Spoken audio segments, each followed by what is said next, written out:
any més tornem a Mèxic per seguir la situació dels drets humans del país. La primera parada ha sigut al sud del país, a Chiapas, on actualment hi ha un augment de la violència, principalment provocada pel crim organitzat. La lluita entre faccions que lluiten per distribuir-se al territori on poder desenvolupar la seva activitat criminal estan generant un clima de terror desolador. Per si això fos poc, també hem de lamentar la situació que pateixen els defensors de drets humans i de les comunitats indígenes per part de l'Estat, a través del sistema policial i judicial. L'Estat fabrica casos per generar culpables i empresonar la dissidència, una fàbrica de culpables per criminalitzar aquelles persones que denuncien la repressió de l'Estat contra els més vulnerables o els macroprojectes que destrossen els seus territoris. Aquest és el cas de Manuel Santiz, que van visitar el penal de Cerezo, número 5 de Chiapas, empresonat per protestar per la construcció d'una autopista. Els seus companys, que van anar a declarar a favor seu com a testimonis, van ser també empresonats arbitràriament. O el del padre Marcelo, que ja vam conèixer l'any passat i que pateix una doble persecució. Per una banda, per les bandes del crim organitzat, que l'amenacen de mort amb missatges directes al seu telèfon i a la seva llar. Tot plegat pel seu rol com a constructor de la pau.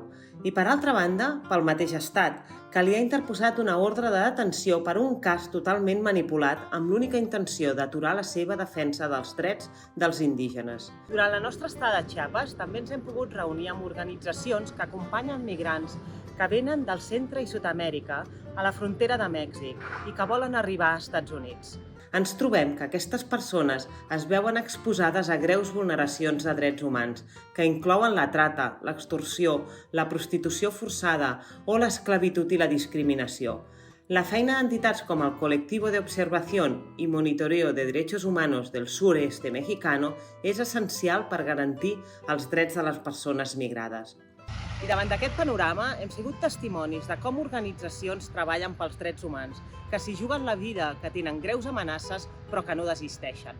I hem conegut espais com el CIDESI, la Universitat de la Tierra, un caracol zapatista que conforma un espai educatiu i de socialització per a les comunitats indígenes, on gaudeixen d'igualtat d'oportunitats per a desenvolupar-se i aprendre tota classe d'oficis per a prosperar les comunitats. I és que entre tanta foscor, crueltat i violència, el que hem vist aquí a Chiapas també és molta llum, valentia i esperança.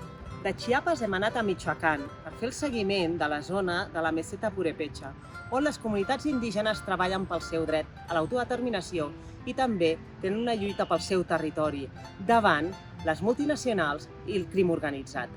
Ens hem trobat amb Antonio Arreola, expres polític que l'any passat vam visitar a la presó i que ara ens retrobem en llibertat, gràcies en part a la pressió internacional que entre totes vam exercir. Ara, rodejat de les seves companyes i companys i de la seva família, continua la lluita per la seva comunitat, Nahuatzin. Una lluita per expulsar el crim organitzat i els governs corruptes dels poblats de les comunitats indígenes, les quals aspiren a autogovernar-se.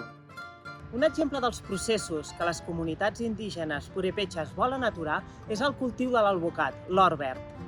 El crim organitzat crema grans masses forestals per després cultivar l'alvocat. Aquest fruit necessita molta aigua i el que acaba passant és que a poc es van assecant les comunitats indígenes.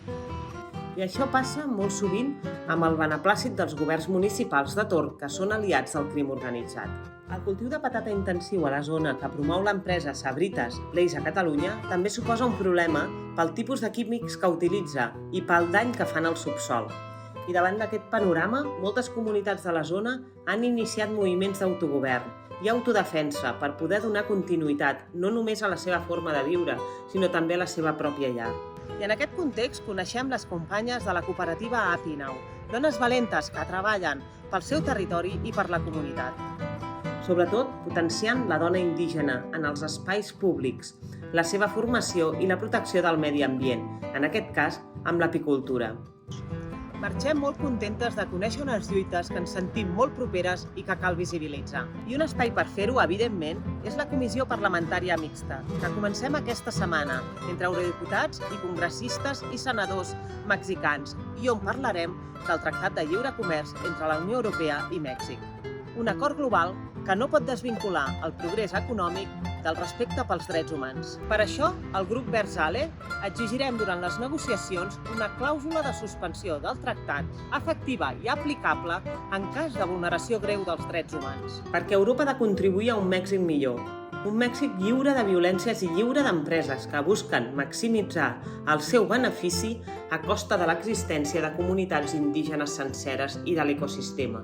Treballarem perquè aquest acord també pugui ser una bona notícia per a aquells que cada dia arrisquen les seves vides per fer un món una mica més just. Perquè en un món globalitzat la solidaritat també ha de ser global.